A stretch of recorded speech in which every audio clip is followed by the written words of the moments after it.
Hello, I'm Nikki. And I'm Jess. She's the traumatized. And she's the abandoned. And welcome to our podcast.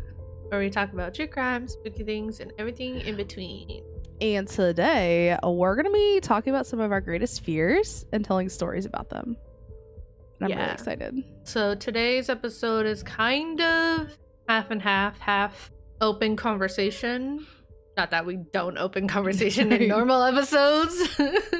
And also, like, I have a couple of stories. I think you have a story or two, too. So, yeah, it's definitely going to be different. Oh, we're calling this Chaotic Chats, right? Mm-hmm. Chaotic.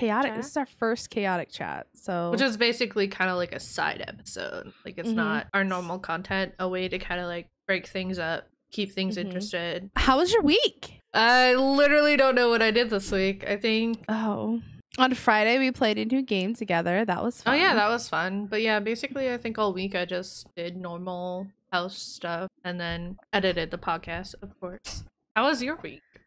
It was my first full week back at work in in the month of July. So it was good though. It was good to get back to work. Now that sounds silly, but like I think I messaged you like Thursday or something, or maybe it was Wednesday. I was like, I need to get back in the rotation of things. Like, I mean, I had COVID, so I was off work for a week, and then we were in Kentucky, and then I was sick before that. So I'm like, July was rough, but it felt like I was finally getting back in the rhythm of things, which I'm like, okay, good. I need to do that more. Anyways, fun fact of the day. The fun fact of today is that the unicorn is the national animal of Scotland. What? Yep. The unicorn is the national animal of Scotland. It was apparently chosen because of its connection with dominance and chivalry, as well as purity and innocence in Celtic mythology. So we're going to Scotland so we can see unicorns. Is correct. Yes, because I've already booked my ticket. Kenny, here we come. Kenny, surprise! Where are your unicorns? Where are your unicorns? If I show up to Scotland and there are no unicorns, I'm going to be disappointed. Say. Okay, so the first one that I'm gonna talk about isn't really like a fear. Well, I guess it's kind of a fear. Okay, so I don't know. Do you know like how people have like the dreams of like falling? Yeah. And like they wake up suddenly? Yep. Mm-hmm. Okay, so instead of me having like a falling dream, I sometimes have this dream where like one by one my teeth start falling out. Shut the fuck up. And it's terrifying. Shut the fuck up. Why? Stop. Why? Oh my god. What do you mean? Yeah. What do you mean that's not a fear? Now it's a fear of mine. Oh, my teeth. Okay. Do you like wake up and have a toothache? No. It's just it's just like one by, and it's like one of the like how in the falling dream like you can't get out of it. Like normally when I have like a nightmare or like a bad dream, I can wake myself up and be like, and like calm myself down and like be like, all right, that's a bad dream. Yeah. That's not real. Let it go.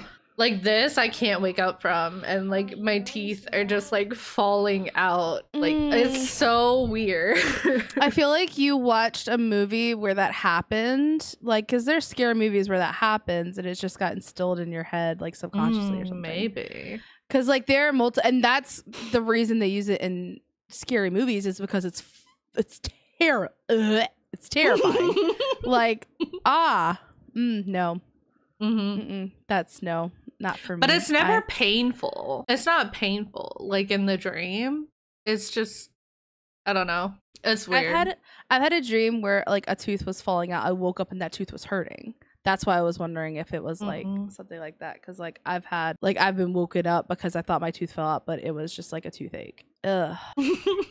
Thanks for that. I didn't know I had that fear. I feel like I'm gonna establish that I actually have more fears than I thought. It's crazy. Was that the dream that you want my aunt to interpret?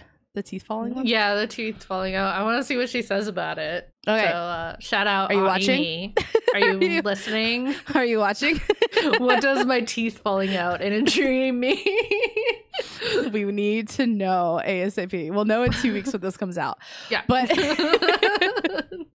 anyways, my turn? Yep. Okay.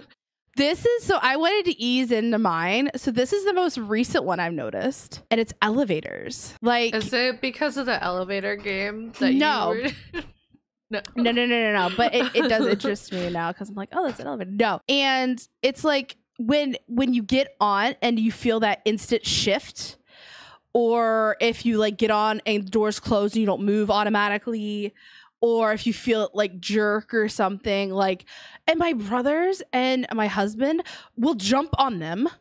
And I'm like, I like literally will start shaking. I'm like, no.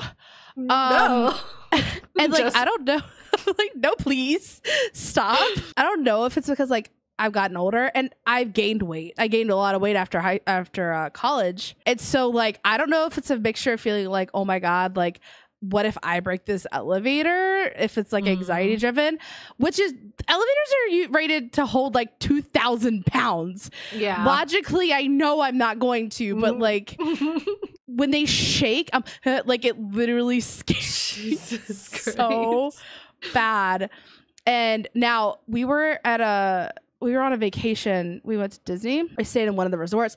Now it was me, my mom, who weighs about the same as me, my stepdad, who also weighs about the same as me, and then Tim, my brother, and his mom. And we got onto an elevator, and it went to go down, and then it stopped like in between the two floors, and a buzzer started going off. And when I tell you, I fucking went full panic attack.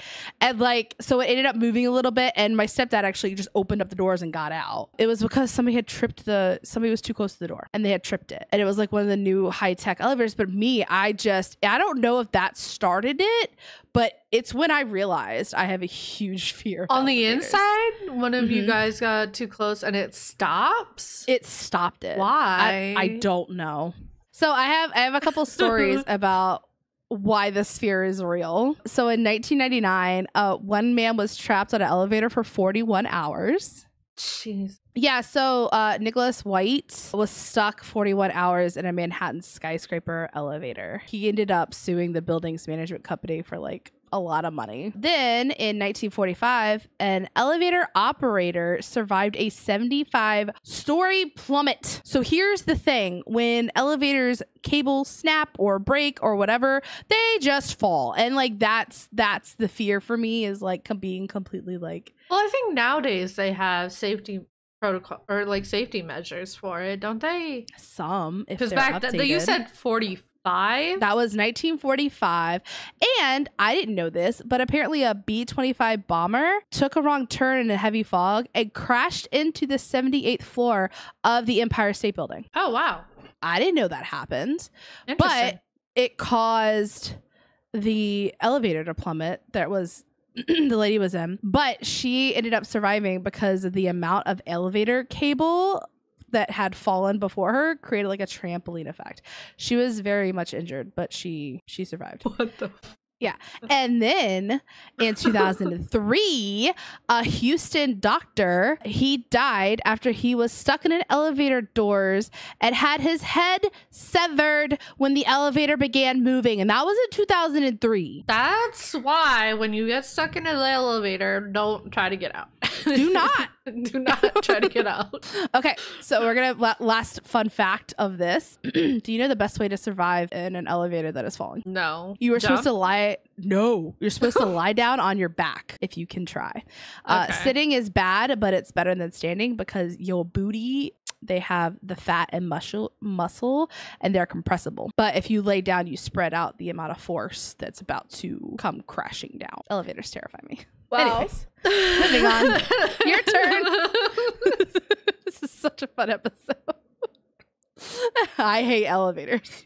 And I have to go at work. I have to take like 3 of them. Don't you have to, take I do. like 3 elevators at work? Yes. If it's a nice day, I get to walk outside and I only have to take like 1 elevator up and 1 elevator down. And it's like, it's a hospital rated elevator. So that bitch could carry. But it still moves. Like they have to adjust when weight's distributed. So it like, when I step in it, it goes like, dum-dum-dum. And I'm like, ah!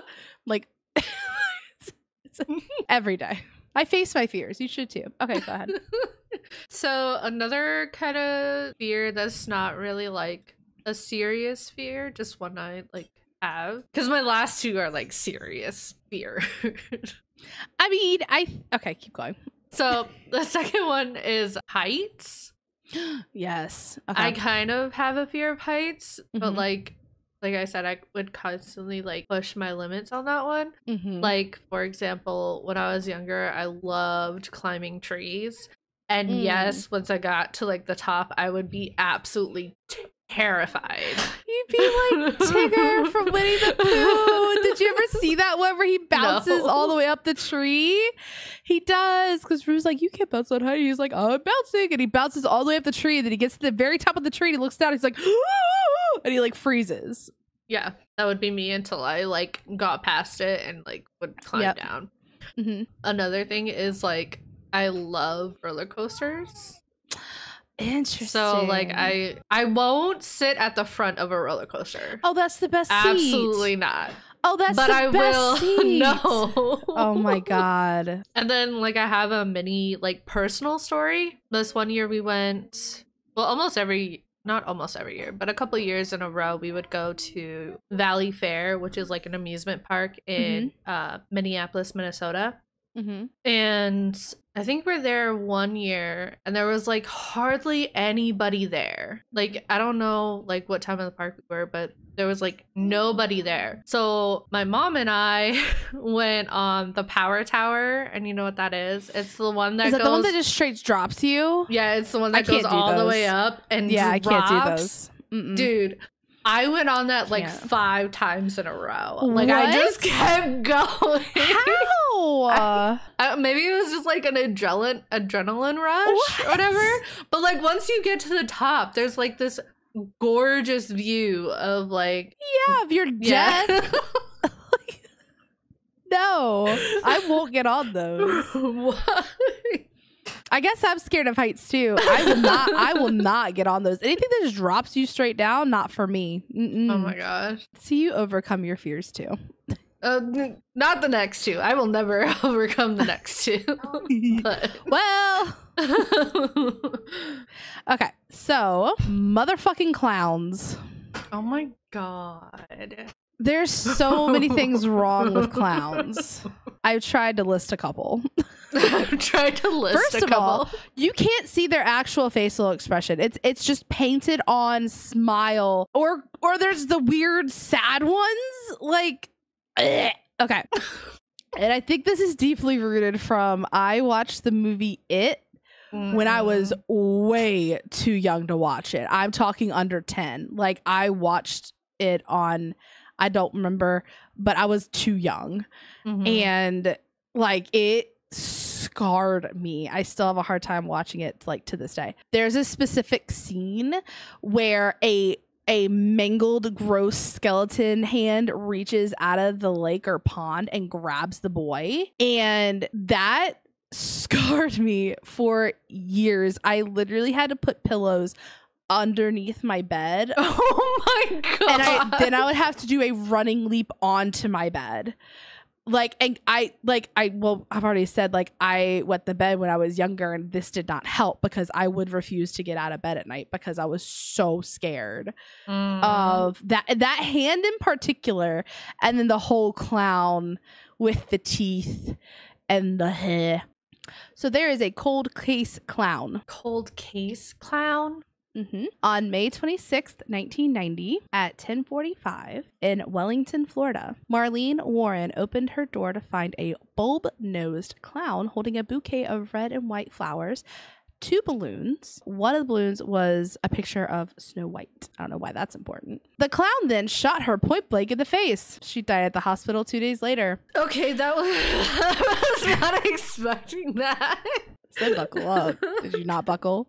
No. I thought I had more nope. time to process. So Marlene's teenage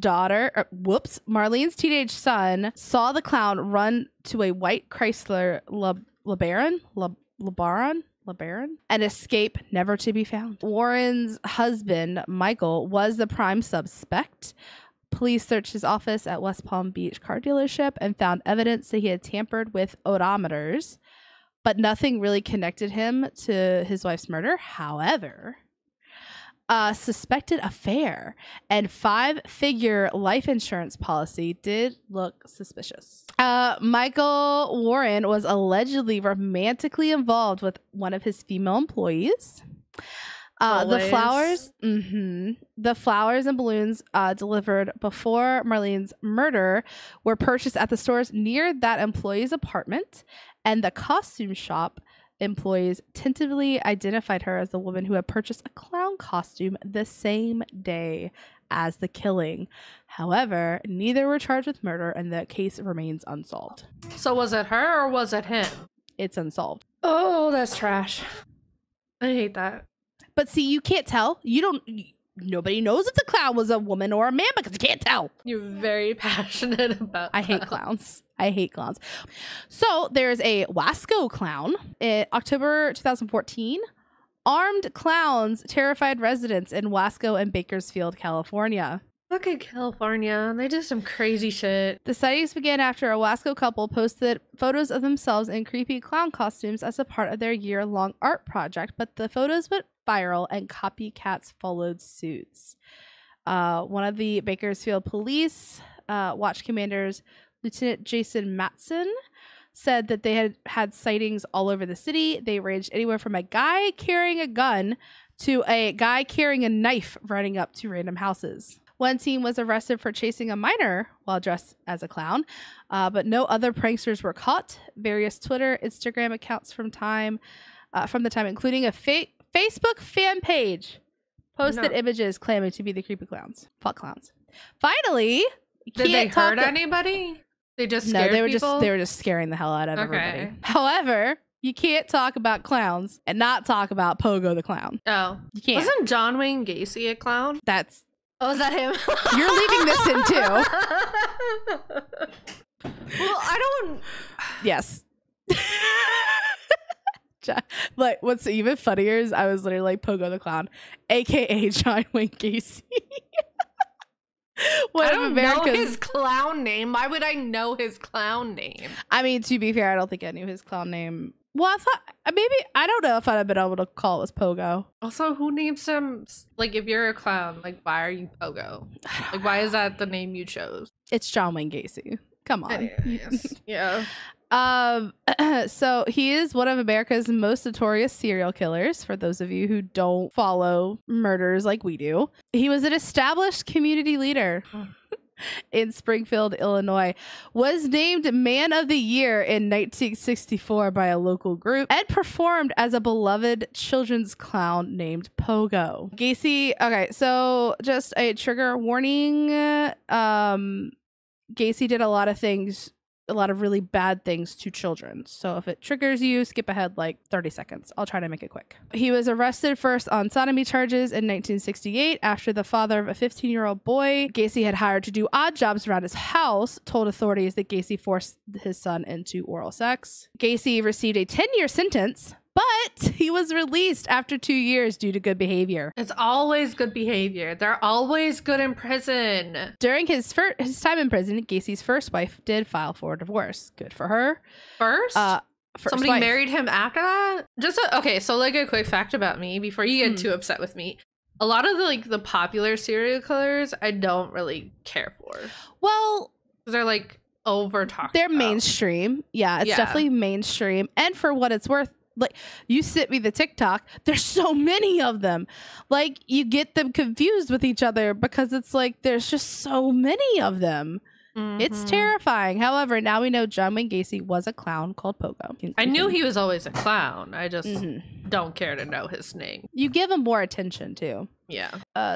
Okay, so after his release in 1970, he relocated to Illinois, where he married his high school sweetheart and began a contracting business, created Pogo the Clown, who became a popular figure at birthday parties and the Children's Hospital. And this is after he was convicted. He didn't have to do sexual registration or like the offender don't know if that was a thing. Was that I mean, this is what is it, 70s? 1964. Maybe this is one of the reasons why it's a thing now. Between 1972 and 1978, he tortured, raped, and murdered at least 33 boys. He was convicted of 12 murders and sentenced to death on March 19th, 1980. Was executed on May 9th, 1994. That's why I say fuck clowns, because you can never trust them. And I'm not saying, here's the thing, if you're a clown and you're watching this, I don't hate you as a person.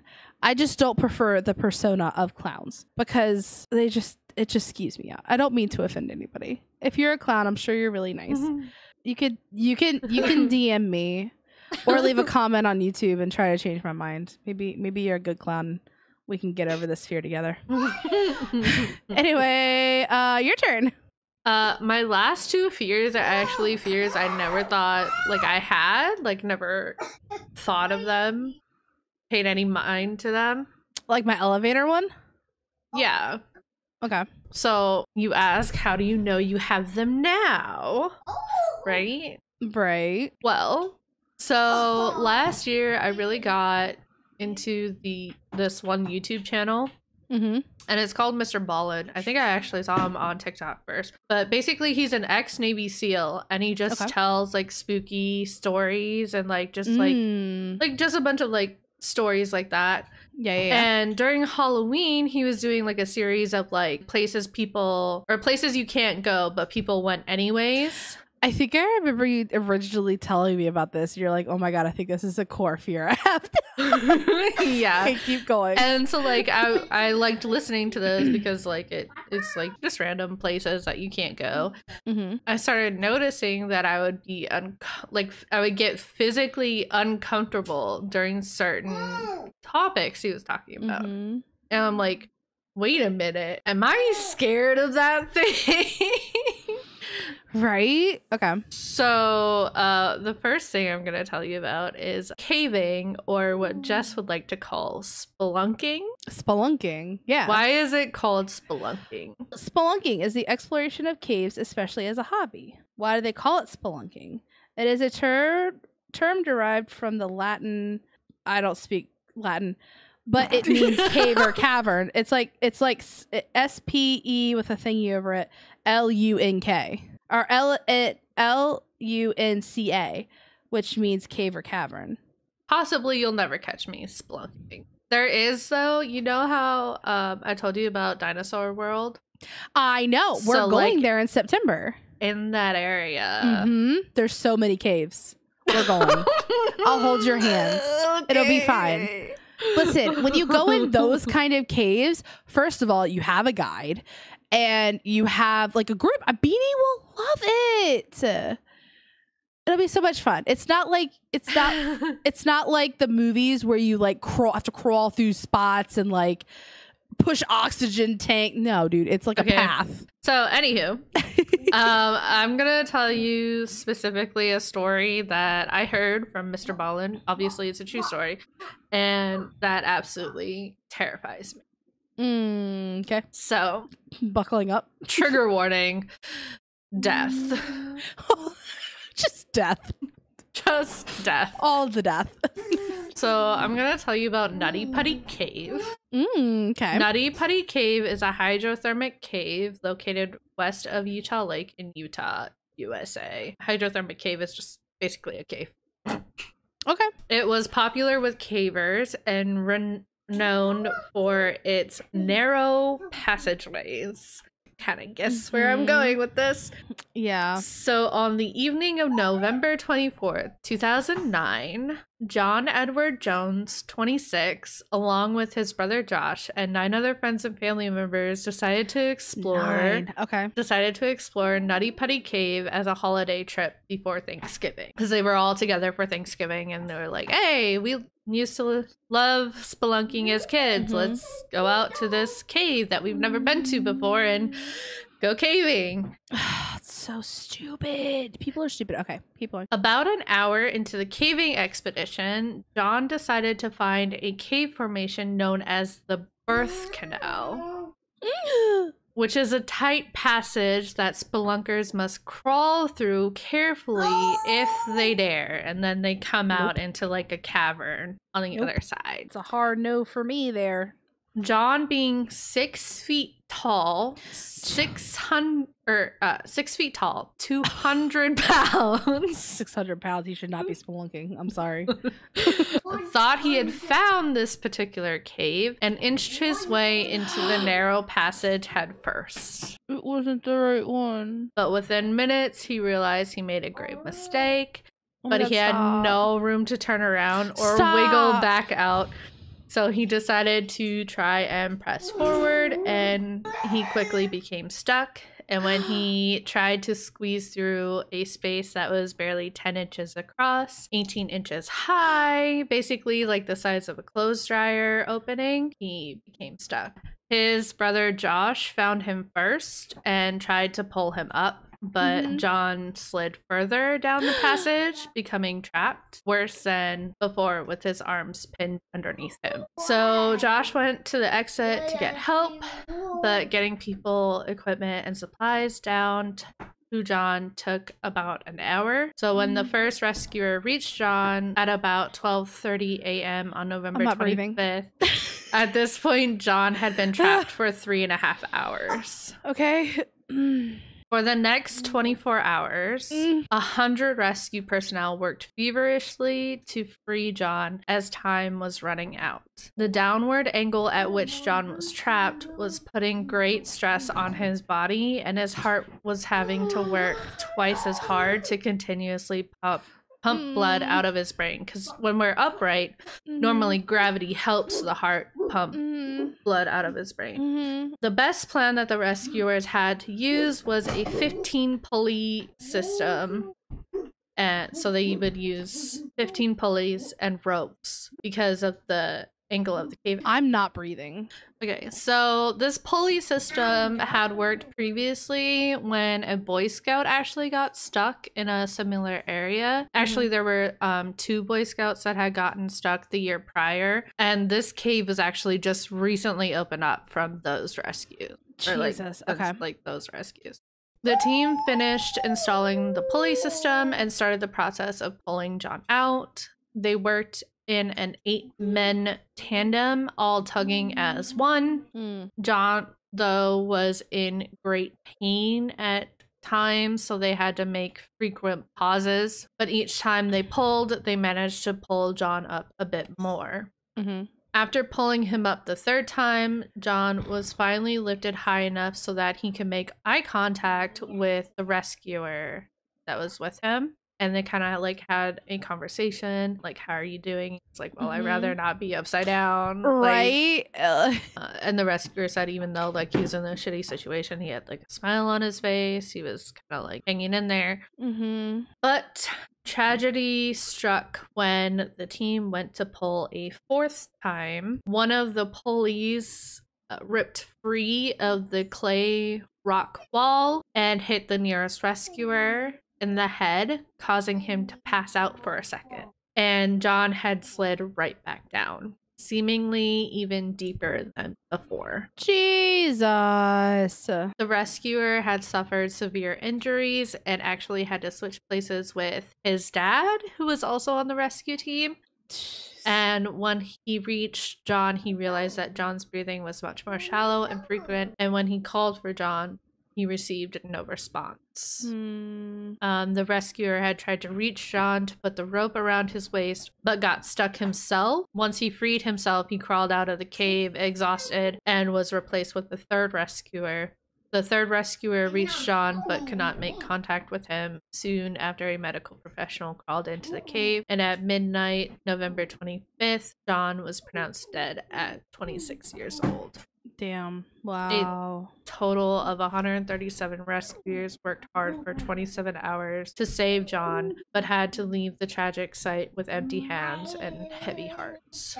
His body's still in there? The next day, the authorities determined that it was too difficult and dangerous to get his body out of the cave, so the Nutty Putty Cave will forever remain the final resting place for John Edwards Jones, and a week later, public authorities decided to close Nutty Putty Cave to the public permanently, and it has been sealed ever since. I'm like dizzy. That's so fear-inducing. Yeah, John's family has a plaque on the entrance of the cave in his memory. Jesus. Yeah, I can understand why that would make you scared. Yeah. That was so much scarier than all my stories. I told you, it's terrifying. Oh my god, I don't even want to know your last one now. But my last big fear is like shadow figures. Okay. So like at night, if I get up, because I usually wake up. If I wake up, I have to pee instantly. Like it's just a thing. So like if anything wakes me up, I have to get up and go to the bathroom. Well, I have a nightlight in the bathroom and I have a nightlight in the kitchen, but if I can't have a nightlight in the bedroom, otherwise I won't be able to go sleep. Anyways, I will literally have to talk myself down, like leaving the bathroom, going into the bedroom. Some nights, I swear, I will like see a figure either standing between me and the bed or like standing over Tim, like full on, like I will see bodies. It's literally terrifying. So like I will literally talk to myself like, this is reality. That's not real. You know what I mean? Like, but as I was looking into this, like these are actual things. Multiple people, like these are things. So a shadow person, aka a shadow figure or black mass, is the perception of a patch of shadow as a living humanoid figure. It can be interpreted as the presence of a spirit or other entity by believers in the paranormal or supernatural. So that's just great because it is something that absolutely just like chills me. Yeah, you might want to like learn how to like just sage your house. I know, right? No, and it's only happened in this apartment too. It's so crazy. But yeah, so descriptions of shadowy human-like figures have appeared in folklore and religious texts like throughout history and cultures. Some people really think like it's a fear and visual is linked to like the fear of the dark, which like to be fair, like I don't love the dark. Like I do feel like I see things that aren't necessarily there or that are maybe there and I'm like not supposed to see that. Like, you know, the dark does scare me, especially if you're like out at night. Like I get very easily spooked. Skeptics note that seeing shadow people could simply be chalked up to like sleep paralysis, which is also low-key one of my big fears of actually having sleep paralysis because I've heard it explained and it's like just talking about it makes my heart start to like whatever. But it's a medical phenomenon when someone is between sleeping and a wakeful state and you're fully conscious and you're unable to move or speak, like almost feeling like an intense dread, sensation of being suffocated. So we circle back to like being suffocated and even hallucinations of shadowy figures. I see my shadow figures when I'm going back into bed. Or like sometimes I'll wake up and see like I'll feel like I see something move like across the room. Nothing's there. But I wanted some horror stories. I have 2 horror stories about shadow figures. Are you ready? Yes. They're not personal ones. I don't really have, like I said, usually I'm able to talk myself down. I don't look in the mirrors at all at night. This story, it's from the Occult Museum. It's written in first person. Again, this is not my story. This is a story I'm reading. One night, I awoke paralyzed. I looked towards the window, my eyes being the only things that I could move. Sitting on the window was a dark shape of a man who was watching me. Inside my head, I heard a faint voice saying, "Come with me." I could slowly feel myself dying, or what I thought was the experience of dying. My breathing stopped and I could just feel my heart beat slower and slower. I was terrified with every ounce of energy. I forced my body to sit up. The moment I sat up in bed, the apparition disappeared and I was completely drained physically. I noticed at the time on the clock was 3:15. So pause the story. That is like the witching hours, 3 o'clock, anywhere from 3 to 4. Okay, so this occurred a couple more nights during that month. The last time I almost gave into the urge to follow him. The death sensation was scary at first, but it was exciting at the same time, kind of like the first hill of a roller coaster. It had been a couple years since this first meeting, and I had moved from place to place hoping to avoid contact with this being. It always seems to find me within a couple of months, no matter where I go. Sometimes I want to be left alone, but this being and the other things that haunt me are always around. They don't understand how tired I can get at times. Correction. I think they do understand how tired you can get, and that's why they're preying on you. It's like a cold dread. Like, it's literally just like cold, bone chilling. Like, this is not happy, which is why I'm like, I literally will talk and be like, nope, not today, Satan. I literally, not today, Satan. I'm going back to bed. I'm not dealing with you tonight. Go away. I actually sound like I'm crazy. I say that. I'm like, nope. You're not messing with me. I'm going to bed, please. And I get in bed and then I go to bed and it's okay. But so the other story that I found, also terrifying. So I was about 10 or 11 when I went to this house. It was daytime and the building was well lit. So this is actually during the daytime. I looked into a few rooms, nothing out of the ordinary, until I turned into a hallway and there it was, suddenly at the other end of the hall, just looking at me even though it had no eyes. The shadow person and I looked at each other for a time and I didn't think it was real until it started slowly walking towards me. Fuck no. Absolutely not. I turned around and then looked back. He had traveled about 7 meters in a split second. So he ran out of the house. He made it out of the house, turned back around, and it had stopped at the door, almost like he was unable to leave the house. Then he simply turned away and walked back to where it was. So creepy. Like, it's just like, I don't know. It's the unexplained to me.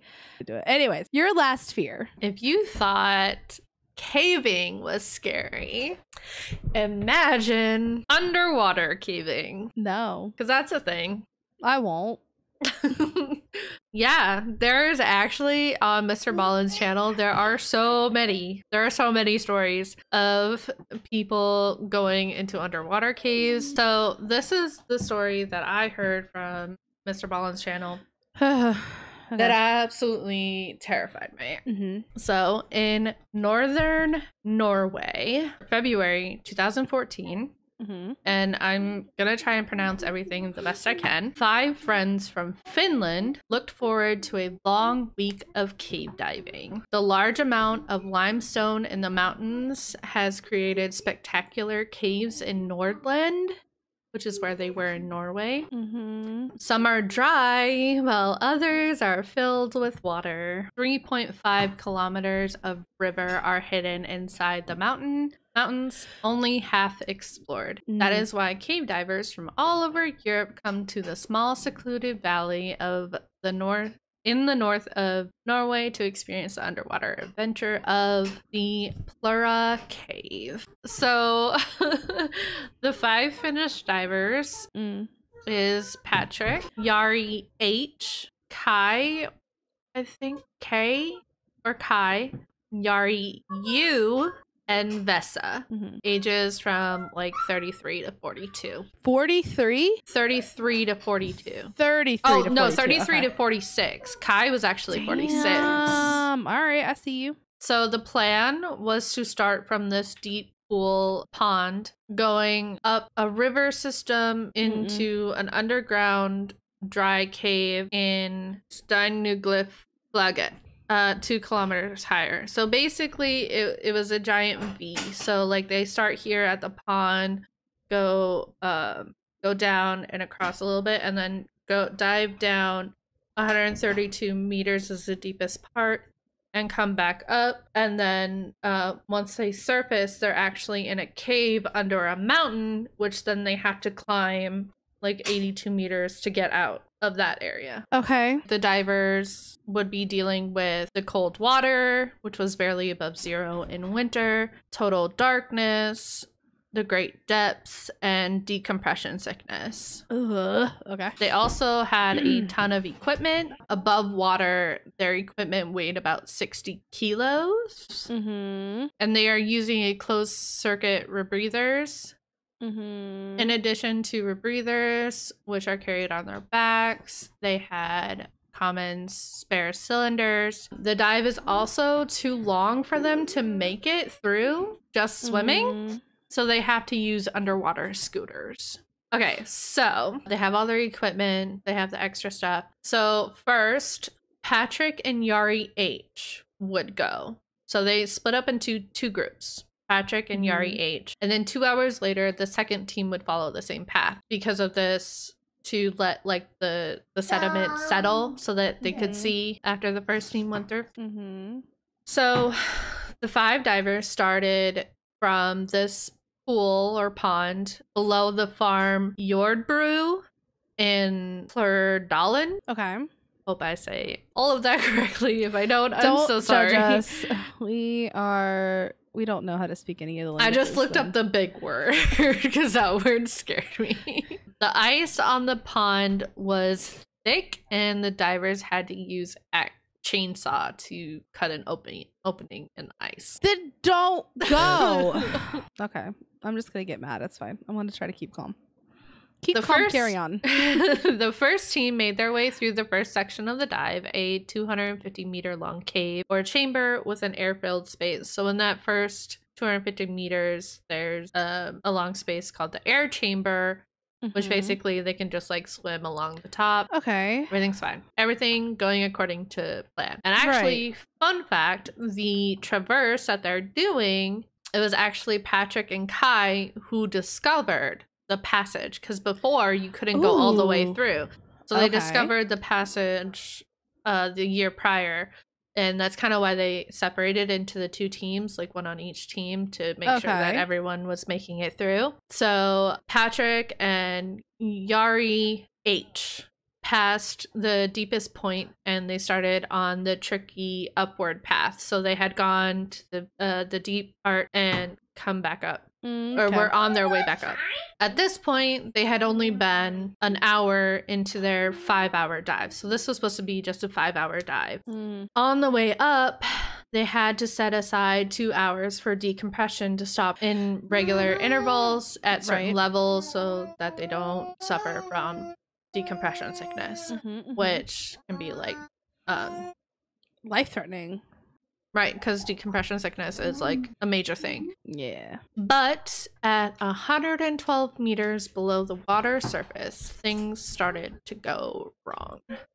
Dun, dun, dun. Yari H had become stuck in a narrow section of the cave, entangled in a cord connected to a piece of his equipment. Okay. And he was like using his torch to signal distress. Oh, okay. So Patrick, obviously seeing that Yari wasn't with them anymore, turned around, went back to see what the problem was. Yari seemed to start to panic, which is also not a good thing when you're a diver, because it's like carbon dioxide poisoning can happen if you start breathing too fast. Carbon dioxide floods your breathing system and can cause you to die. So Patrick was giving him a cylinder of gas to reduce the amount of carbon dioxide in his system. So basically, hey, we gotta get your breathing under control and we gotta get new air to you. Right. But while Patrick was switching the mouthpieces, Yari started helplessly swallowing water. Why? He was in panic mode. They were trained though, right? Or were they novices? I mean, that's one of the things that, like, in another article, it was like, it should have never happened, this accident. Yeah. Like, they should have been trained for it. But I mean, even if you are trained, I think you can still have panic moments, a complete like brain lapse, you know? Because like, I know you're 100 feet underground in water in a cave. You're stuck. You cannot move. Are you gonna think clearly on how to get yourself out of the situation?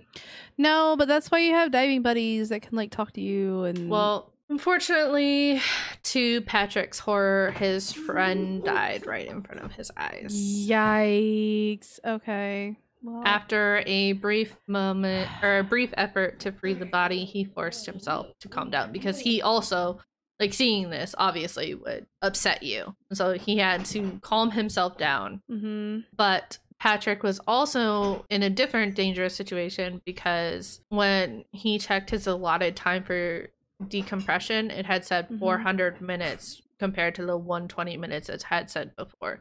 So now he had to take extra time that he really didn't have to decompress. Okay. But regardless of this, he decided he needed to start going up because he had been underwater for almost 7 hours at this point. And on his way up, he was also thinking about the second team that's behind them because they're going to be headed straight for their dead companion. And he had no way to communicate to them. Oh my God. At 6 meters, Patrick noticed something underneath him and swam down to check what it was, and it was actually one of the divers from the second team, Vesa. Vesa had managed to squeeze past his dead friend by removing all of his gear and like throwing it through and then him going through. He too had to spend extra time decompressing because it took him time to get through that small area. But he was soon running out of air and had to surface early and suffered from symptoms of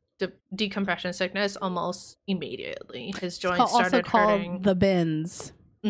Patrick and Vesa then made their way back to the farm and waited to see if the last 2 divers would show up. After a while, they got a bad feeling when suddenly they saw a dim light down by the pond, and it was Kai. Kai told them that Yari Yu was also dead. It seemed that Yari Yu, when they got to the incident site, had panicked when he saw the body and also drowned. Kai had tried to help him but was unable to, and then he saw the first body and realized what had happened.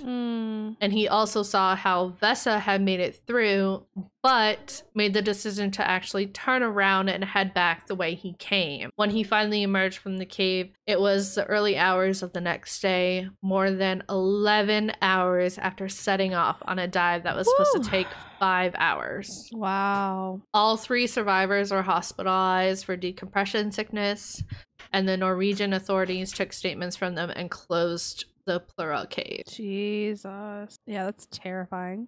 Yeah. A recovery dive was put into motion, and 2 divers, actually from England, I think, went down through the mountainside to assess the situation, and the rescue was not doable from that side, so the only alternative was to perform the traverse all over again, but the Norwegian police declared it too risky and called off the recovery. But the divers couldn't leave their friends behind, so they planned a secret recovery dive. Oh, for fuck's sake. In all, a team of 27 people descended on Plurdalen in 22 March 2014, so basically a month later. Okay. 17 Finns and 10 Norwegians, and it was a 5-day operation. So like the first couple days they were setting up things, they set up stations, they actually set up areas in the water. I guess there's like a underwater habitat where you can like it's like a pocket of air that can be set up, and you can like eat and rest and stuff. I don't know. It was interesting. Both victims were lifted up to the mountainside, like the mountain cave. The whole operation had taken 101 hours of diving time. Jesus. Okay. And the Plura caves are now open once again, but nobody has made a new attempt at the traverse. But one of the divers said that it's only a matter of time before he goes back. What's wrong with you?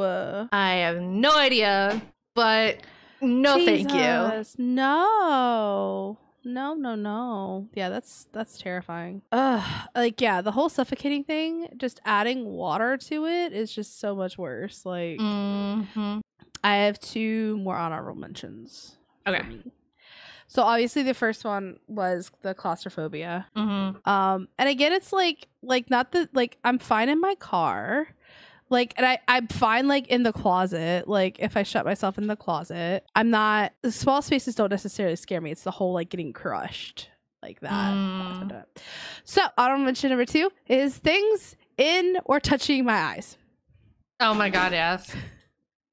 I can't do it. I can't. I just can't.